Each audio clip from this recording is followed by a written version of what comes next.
desert backcountry to the wonders of our geology. It's these little stories about San Diego that I think are just fascinating. Our history in stories, new shows in a new season of Ken Kramer's About San Diego. I can imagine it was a very big deal here in San Diego.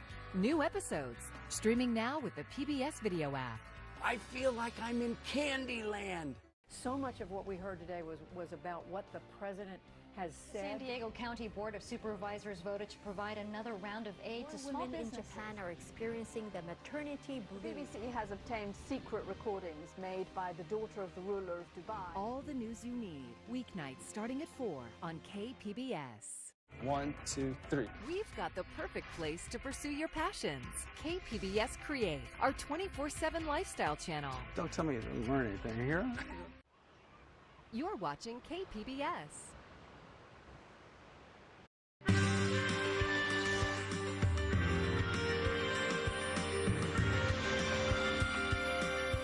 Major funding for KPBS Evening Edition has been made possible in part by Anderson Plumbing, Heating and Air, proud to support the mission of KPBS and privileged to serve San Diego clients. Anderson Plumbing, Heating and Air, helping homeowners maintain drain, heating, and cooling systems since 1978. And by the Conrad Prebys Foundation, Darlene Marco Shiley, and by the following.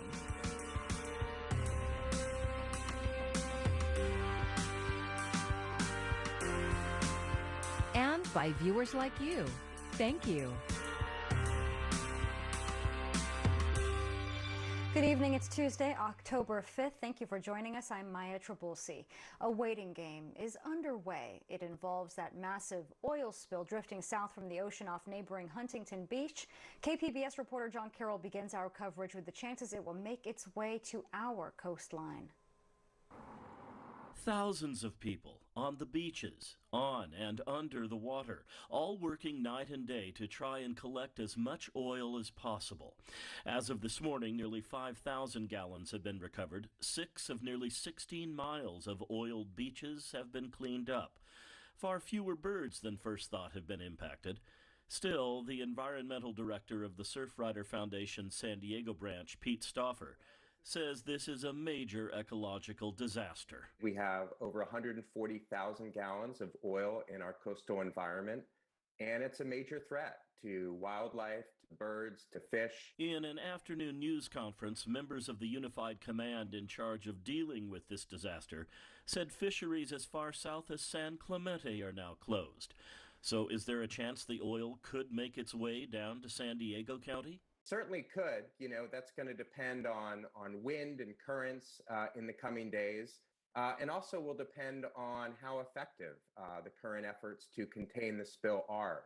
As we wait to see if any of the oil makes its way down here to San Diego County, an obvious and pressing question. What can be done to prevent this from happening again?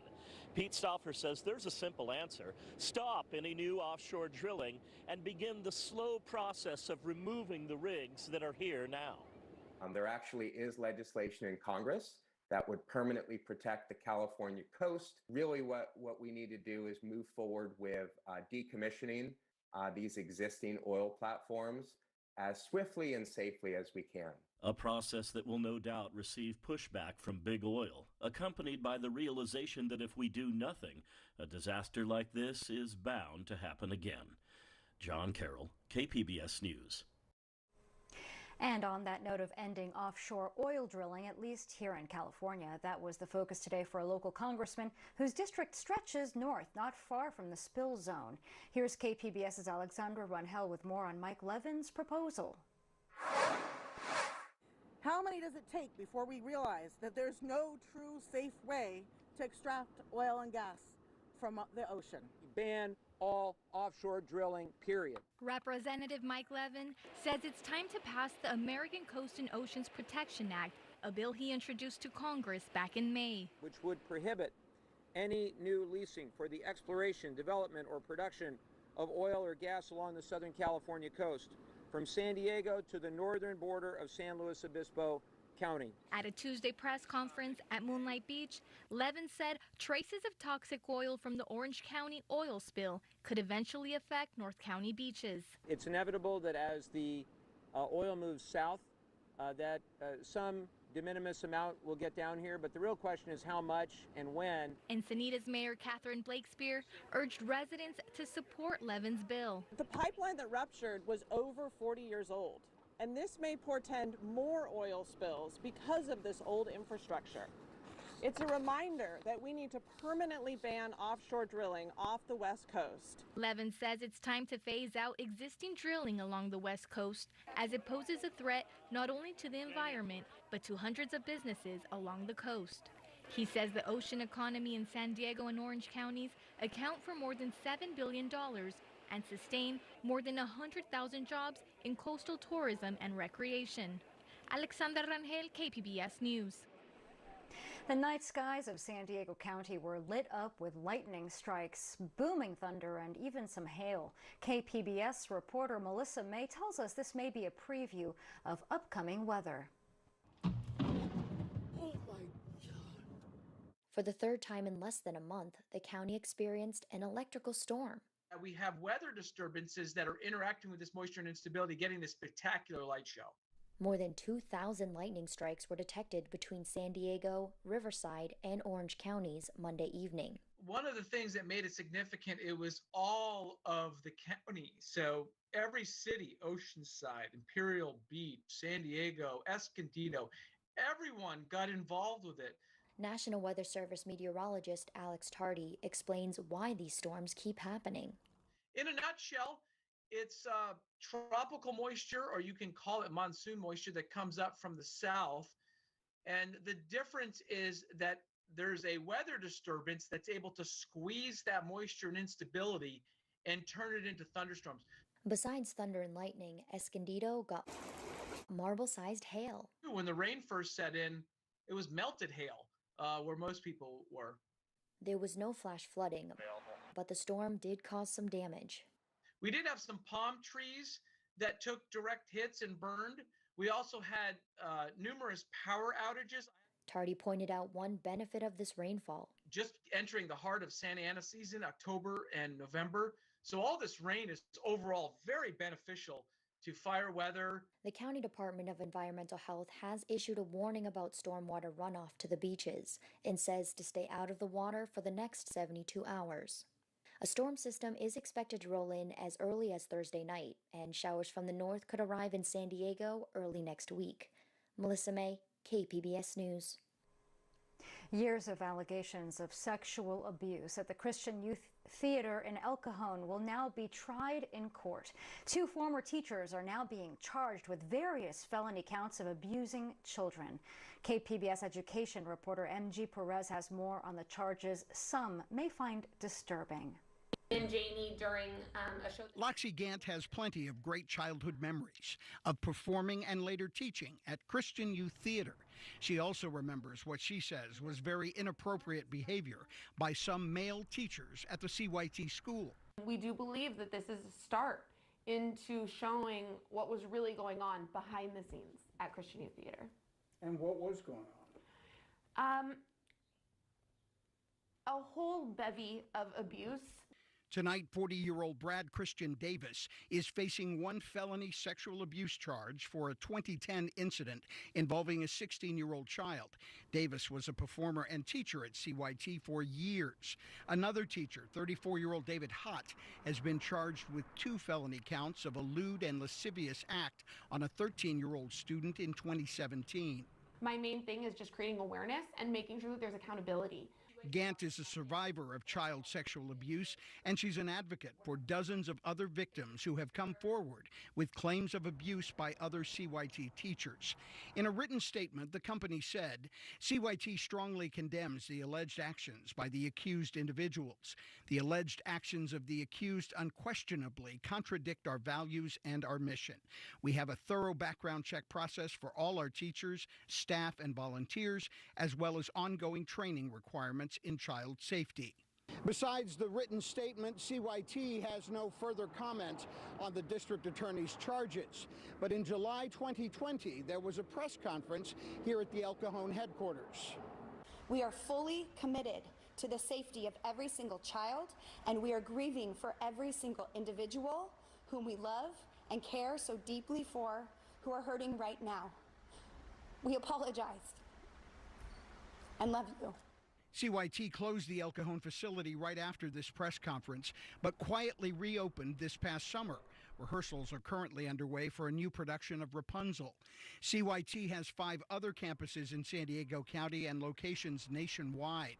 These charges only concern the El Cajon headquarters, and police are asking any other victims to come forward. If convicted, both Davis and the other defendant could face up to 10 years in prison. Loxy Gant will hold on to her memories and the hope that justice is served. MG Perez, KPBS News. How often are you or your kids looking at a screen? That is the subtext of what's been a wild few days for Facebook, from a whistleblower going public to a major outage and now a revealing day on Capitol Hill, all exposing the effects of its platforms. Facebook's own research says kids today feel like they are struggling alone with all these issues because their parents can't guide them. And one of the things I'm saddest when I look on Twitter is when people blame the parents for these problems with Facebook. They say, just take your kid's phone away. And the reality is those issues are a lot more complicated than that. That is Frances Hogan, whose experience behind the scenes at Facebook now has the attention of Congress. Isabel Rosales has more of her sworn testimony. Facebook needs to take responsibility. Facebook is trending, and it's a big mess for the social media giant. I came to realize a devastating truth. Almost no one outside of Facebook knows what happens inside of Facebook. Whistleblower Frances Haugen testifying in a Senate subcommittee 24 hours after a massive outage took out Facebook, WhatsApp, and Instagram. The company's leadership knows how to make Facebook and Instagram safer, but won't make the necessary changes because they have put their astronomical profits before people. The former Facebook product manager is taking aim at the company's algorithms, accusing them of leading young users to harmful content like anorexia. They have to make sure that the next generation is just as engaged with Instagram as the current one. And the way they'll do that is by making sure that children establish habits before they have good self-regulation. By hooking kids. By hooking kids. That's why she's pleading for congressional oversight, rare bipartisan agreement. You and I ought to resolve our differences and introduce legislation. So as Senator Thune said, let's go to work. Our differences are very minor, or they seem very minor in the face of the revelations that we've now seen. Facebook spokesperson weighing in on the testimony. The majority of young people on Instagram are having a good experience, and that is borne out by the documents that were stolen. In Washington, Isabel Rosales, KPBS News. Another vaccine company is looking for FDA approval to give its shot as a booster. Johnson & Johnson has turned in its research to the FDA asking for approval. Given 6 months after the first shot, the company says its booster raises immunity response 12-fold. Unlike Pfizer, J&J says its vaccine remains stable over time and does not wane in efficacy. The FDA will be looking into approving boosters from J&J and Moderna at the end of next week. Flying the not-so-friendly skies, incidents with unruly airline passengers are at their highest point since July. The FAA says most of the problems, 71% of them, are over mask mandates. More issues were reported last week than any other since mid-July, bringing the number to 4,600 incidents this year alone.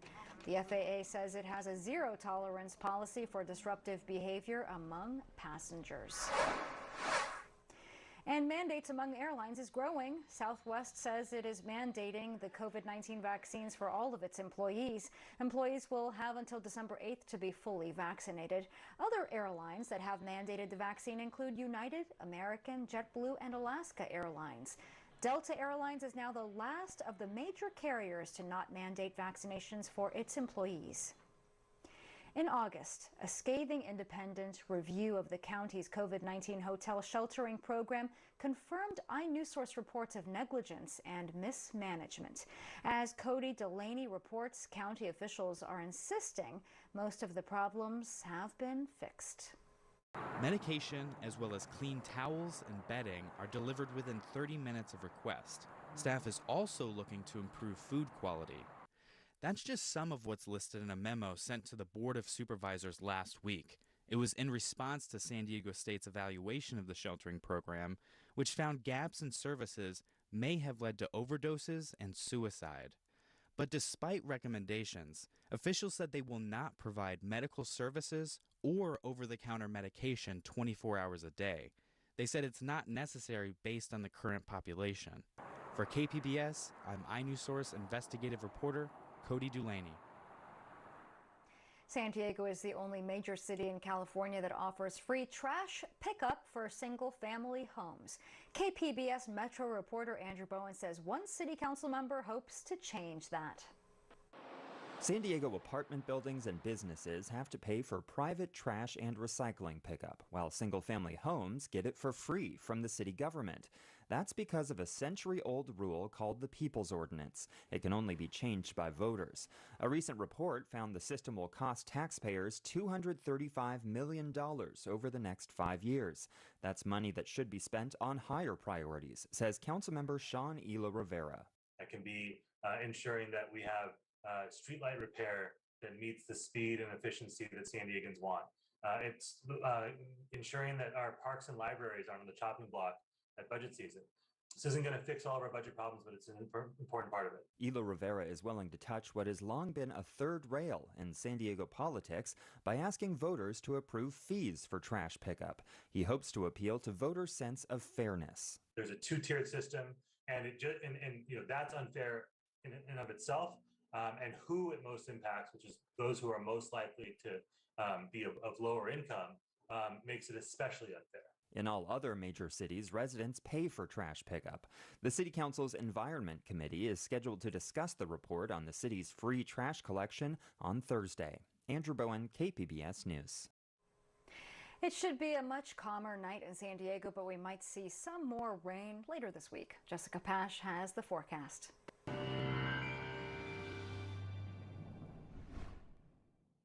Our first round of moisture is going to be moving on out, but have no fear, there's another chance for more rain later in the week. And temperatures for now are actually going to be cooling off, but we should see another warm up next weekend. Over the last couple of hours, again, you can see most of that moisture moving into some of the interior sections here of Southern California and moving towards Arizona and portions of Nevada and Utah. So we're basically done with the rain for now. Temperatures as we head into tonight dropping off into the upper 50s for you in Oceanside, 55 for you in Ramona, El Cajon getting down to 61 degrees. And the story for Wednesday is again going to be the drier conditions making a return, but temperatures are going to be dropping off here across much of California. Highs anywhere from 5 to 10 degrees below normal, and some of that cooler air is going to try to make a push further south.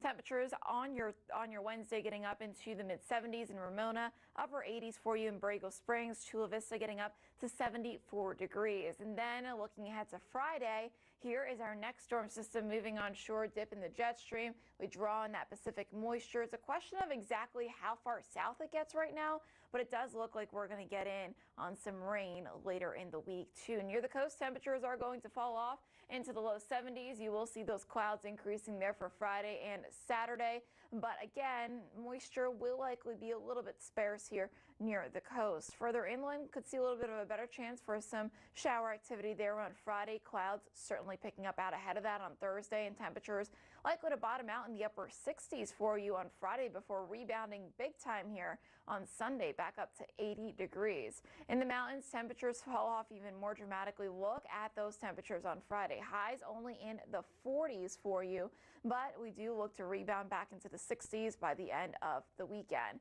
In the deserts, too, temperatures are going to cool off here for Friday. 70s on the board, but back in the 90s by Sunday. For KPBS News, I'm meteorologist Jessica Pash. And the lightning that we saw last night is a reminder of just how quickly a fire can start.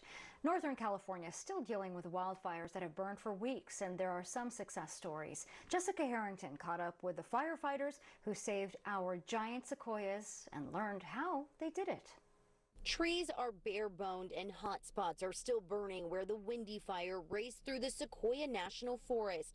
About 15 minutes away, the beloved Trail of 100 Giants still closed to the public, but mostly unscathed. This is an island of survival in a sea of desolation all the way around here. This area has been showed to be managed correctly. As flames moved in, crews set up sprinklers at the base of the giant sequoias to moisten the ground around them. But they didn't put aluminized structure wrap around them as we saw in some other areas. For more than a decade, forest management crews have been clearing out heavy fuels, including dead trees hit by bark beetles. The fuels work that basically took this larger fuel and we reduced it down to fuel that is more favorable for the firefighter to get into the area to extinguish the fire. You can still see the remnants from some of that work, ash from some of those prescribed burns.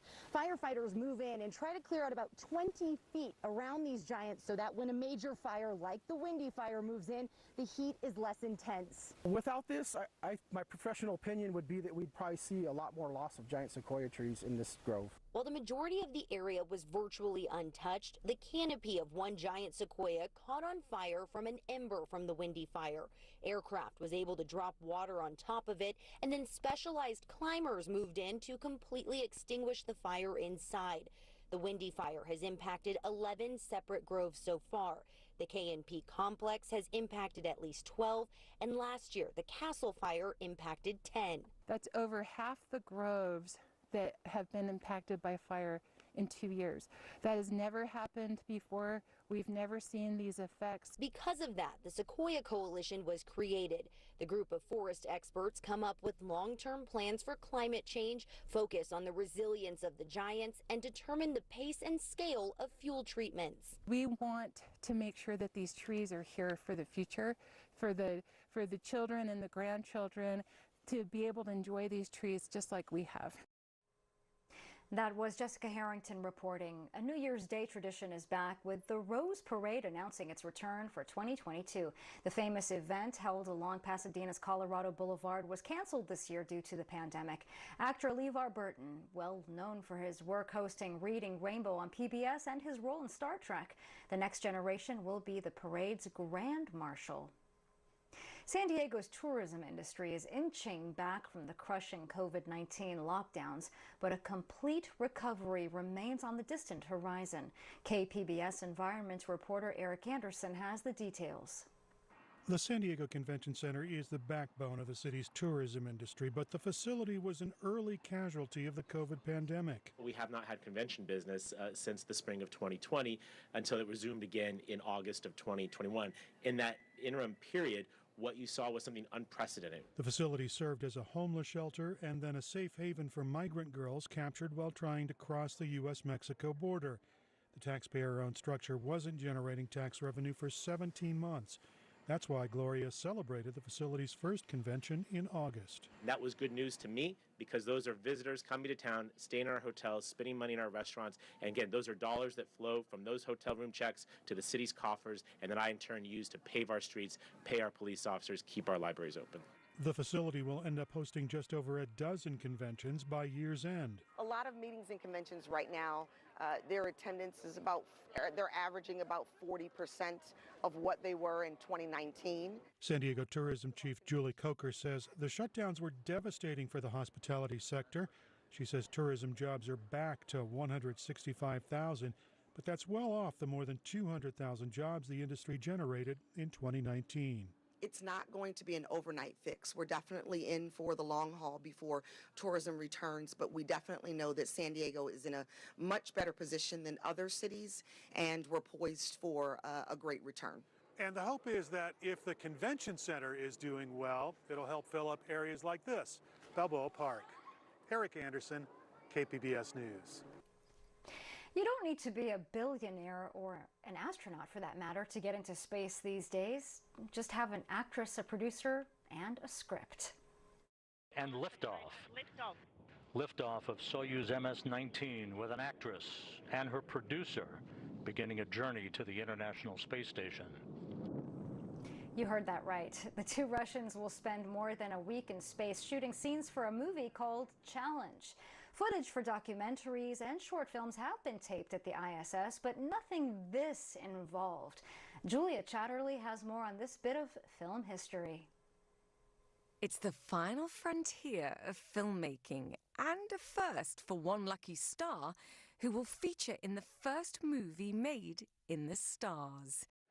It seems like a role custom-made for actor Tom Cruise, known for his gravity-defying stunts, like hanging off the side of a plane or scaling the world's tallest building. Last year, NASA said it was planning to make a movie with Cruise on the International Space Station. But the winner of this space race is Moscow over Hollywood. Russian actress Yulia Peresild lifts off Tuesday in a Soyuz spacecraft to travel to the International Space Station in what could be one of the most unusual commutes ever to a movie set.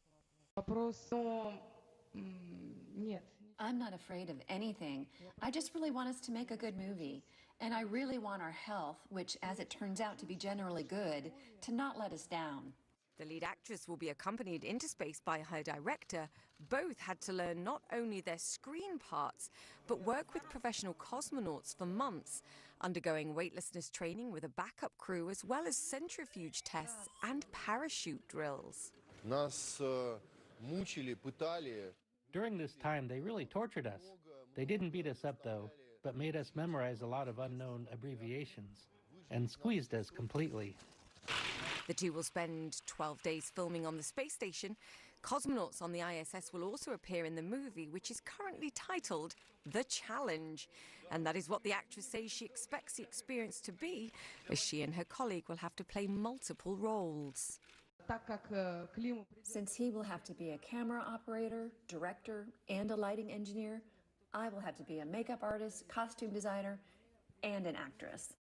Fans will have to judge if the film becomes an international blockbuster, but its out-of-this-world location already makes it a groundbreaking movie. I'm Judy Woodruff. Tonight on the NewsHour, Facebook under fire. A whistleblower tells Congress the tech giant harms children and weakens our democracy. Coming up at 7 after Evening Edition on KPBS. And here's a look at what we're working on for tomorrow in the KPBS newsroom. Will Congress be able to avoid a big headache that might destabilize the economy? NPR will update us on a planned vote to raise America's debt ceiling. And then on Midday Edition, we'll have something new from KPBS cinema junkie Beth Accomando as she gives us a preview of the upcoming San Diego Italian Film Festival. And you can find tonight's stories on our website, kpbs.org. Thanks so much for joining us. I'm Maya Trabulsi. Good night. Major funding for KPBS Evening Edition has been made possible in part by Anderson Plumbing, Heating and Air, proud to support the mission of KPBS and privileged to serve San Diego clients. Anderson Plumbing, Heating and Air, helping homeowners maintain drain, heating, and cooling systems since 1978. And by the Conrad Prebys Foundation, Darlene Marco Shiley, and by the following.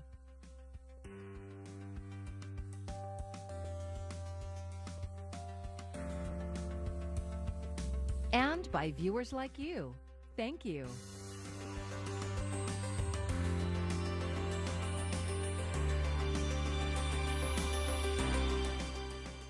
Tonight at 8, explore the families of Glenn Close and John Waters on Finding Your Roots. Then the life and career of Rita Moreno on American Masters. And later, healthy food traditions on The Kitchenistas. That's tonight on KPBS. KPBS sponsorship is more powerful than ever with 4 channels featuring award-winning programs. KPBS. KPBS 2.